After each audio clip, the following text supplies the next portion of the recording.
Hello dear students, welcome to our channel educational goal. और आज के इस वीडियो से हम क्लास 12th जो एमपी बोर्ड के जो स्टूडेंट्स हैं उनके लिए क्वेश्चन आंसर की सीरीज स्टार्ट कर रहे हैं। और यहाँ पर हम फर्स्ट पोयम आपकी जो फ्लेमिंगो टेक्स्ट बुक है माय मदर एट 66, इसी से इस क्वेश्चन आंसर की सीरीज को स्टार्ट करने जा रहे हैं। और इस पोयम की जो लेखिका है, राइटर है, वो कौन है? कमला दास। ठीक है, तो देखिए आपको पोयम में याद ही है कि क्या हो रहा है कि कमला दास अपनी माता के साथ एक कार में बैठ कर के कोचीन एयरपोर्ट जा रही है और उनकी माताजी उनको छोड़ने आई है। तो उनकी माताजी की उम्र ज़्यादा है, 66 साल है। और इस उम्र को देखते हुए कमला दास को अपनी माताजी की चिंता हो रही है कि अगली बार वो अपनी माताजी को देख पाएगी या नहीं देख पाएगी। उससे जुड़े हुए सारे क्वेश्चन हैं, क्वेश्चन आंसर भी अगर आप याद कर लेंगे तो आपको ये पूरे जो पोयम है समझ में आ जाएगी। तो देखिए पहला क्वेश्चन क्या है, What is the kind of pain and ache that the poet feels? कि किस प्रकार का दर्द कवियत्री अनुभव करती है। चूंकि इसमें कमला दास कवियत्री, इसलिए मैं कवियत्री बोल रहा हूँ, हालांकि पोएट का मतलब कवि होता है। तो हम कह रहे हैं कि किस प्रकार का दर्द कमला दास या कवियत्री महसूस करती है। तो देखिए, When the poet sees the pale and corpse like face of her mother, कि जब कवियत्री अपनी माता का चेहरा जो कि बिल्कुल किसके समान लग रहा है? लाश के समान, कोप्स लाइक, पेल, बिल्कुल पीला पड़ गया है, उस चेहरे को देखती है। Her old familiar pain are the ache returns, उनका वही चिर परिचित पुराना दर्द वापिस आ जाता है। दर्द क्या है? सी फील्स डेट सी माइट लूज हर मदर, वो अनुभव करती है, वो महसूस करती है कि वो अपनी माताजी को एक दिन खो देगी या खो सकती है। She has an ache inside her heart that she might not be able to see her mother again, उनको उनके हृदय में इस बात का दर्द है कि वो आगे से अब अपनी माताजी को देख नहीं पाएगी। She might not be able, क्योंकि वो जा रही है कोचीन एयरपोर्ट और जब आएगी तो हो सकता है वो अपनी माताजी को ना देख पाए, इसलिए उनको ये डर बना रहता है क्योंकि उनकी माताजी की उम्र ज़्यादा है। ठीक है, अगला क्वेश्चन देखते हैं। Why are the young trees described sprinting, कि जो पेड़ हैं, रास्ते में जो पेड़ निकल रहे हैं जब वो कार में बैठ के जा रही थी, तो उन पेड़ों को स्प्रिंटिंग क्यों कहा गया है? उनको स्प्रिंटिंग डिस्क्राइब क्यों किया गया है पोयम में? तो देखिए, the poet is driving to the Cochin airport, कवियत्री कहाँ जा रही है? कोचीन एयरपोर्ट जा रही है। When she looks outside, जब वो बाहर देखती है, the young trees seems to be walking past them, जो वो छोटे छोटे जो पेड़ हैं या यंग युवा जो पेड़ हैं वो पीछे की तरफ भागते हुए प्रतीत होते हैं, क्योंकि कार आगे जा रही है तो आपको पता है कि पेड़ आपको पीछे हुए भागते हुए देखेंगे। With the speed of the car, they seem to be running fast or sprinting, तो कार की स्पीड से वो कैसे प्रतीत होते हैं?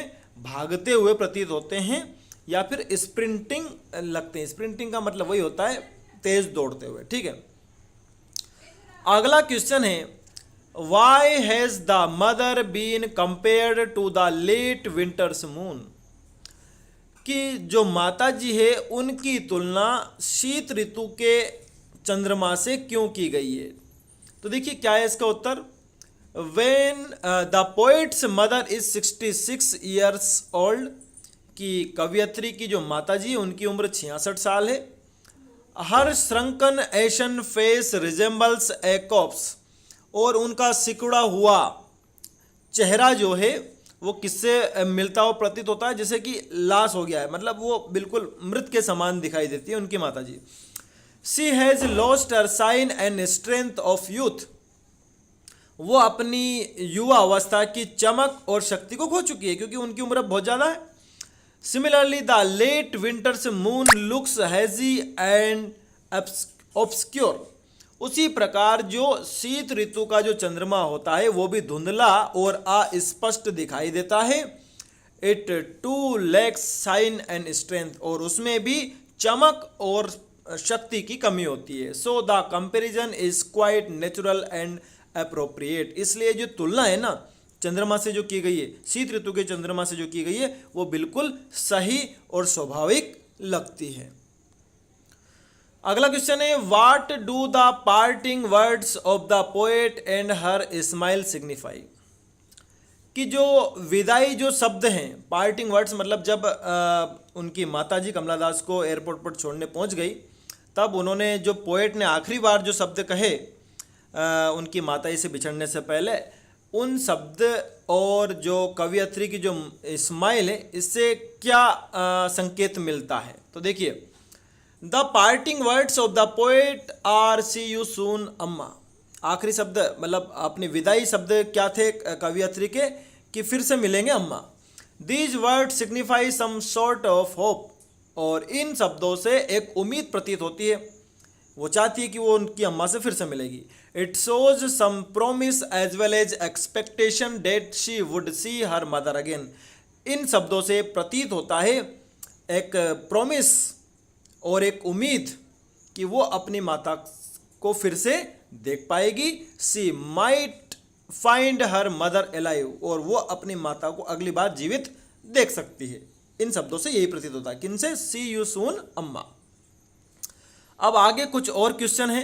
देखिए, पहला है where was the poet going and who was with her. कवियत्री कहाँ जा रही थी और उनके साथ कौन थी। तो कवियत्री आपको याद है कोचीन एयरपोर्ट जा रही थी। The poet was driving from her parents home to Cochin airport. कि अपने माता पिता के घर से कवियत्री कोचीन एयरपोर्ट जा रही थी। The poet's mother had come to see her off. और कवियत्री की माता उन्हें विदा करने आई थी। सी ऑफ मतलब विदा करना, ठीक है।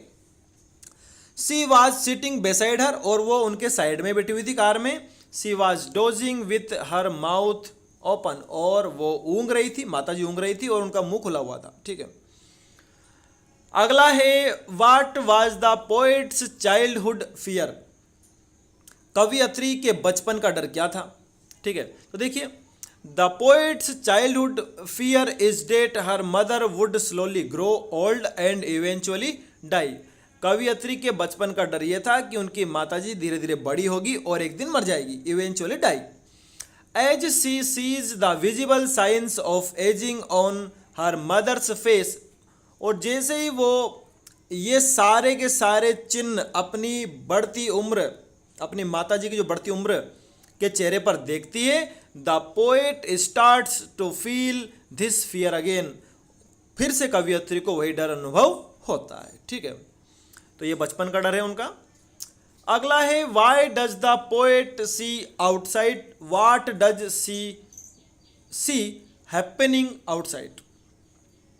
कि कवियत्री बाहर क्यों देखती है और वो बाहर क्या होता हुआ देखती है, ठीक है। दो प्रश्न हैं। तो देखिए, the poet started looking out of the window because she wanted to drive away the pain and agony she was experiencing by looking at her aged mother. कि कवियत्री बाहर देखना, खिड़की के बाहर देखना स्टार्ट कर देती है, बाहर देखने लग जाती है, क्योंकि she wanted to drive away. वो दूर जाना चाहती है उस पेन से, उस दर्द से, उस व्यथा से। She was experiencing by looking at her aged mother. जो अपनी माता की ज़्यादा उम्र को देखते हुए जो कवियत्री के मन में जो डर या फिर जो दर्द अनुभव हो रहा था, उस दर्द से दूर जाने के लिए कवियत्री कहाँ देखने लग जाती है, फिर वो कार से बाहर देखने लग जाती है। सी लुक्ड आउटसाइड। वो बाहर उस कवियत्री ने देखा at the world which was full of life and activity. वो बाहर वो देखती है तो बाहर का जो नज़ारा है वो बहुत ही अच्छा है, फुल ऑफ लाइफ है। और ऐसा लग रहा है कि कुछ गतिविधि, जैसे उनकी माँ बड़ी शांत है लेकिन बाहर तो बहुत सारी हलचल हो रही है। शीशा यंग ट्रीज रनिंग पास्ट हर। वो देखती है कि जो पेड़ हैं वो बहुत तेज़ी से पीछे जा रहे हैं। And the merry children sprinting out of their homes to play. और जो छोटे छोटे बच्चे हैं वो अपने घरों से बाहर निकल कर खेलने के लिए दौड़ लगा रहे हैं, ठीक है। तो बाहर देखती है कि बाहर की जो लाइफ है, कार के बाहर जो चल रहा है बहुत ही एनर्जेटिक है। और उनकी माँ को देख करके उन्हें उनका जो बचपन का डर है वो याद आता है, इसलिए वो बाहर देखने लग जाती है। तो ये इतने क्वेश्चन इस पार्ट में, इस पोयम में इम्पोर्टेंट हैं। तो जो भी चैनल पर नए हैं उनसे रिक्वेस्ट है चैनल को सब्सक्राइब करें और अपने दोस्तों को भी इस वीडियो को शेयर करना है। Thanks for watching this video.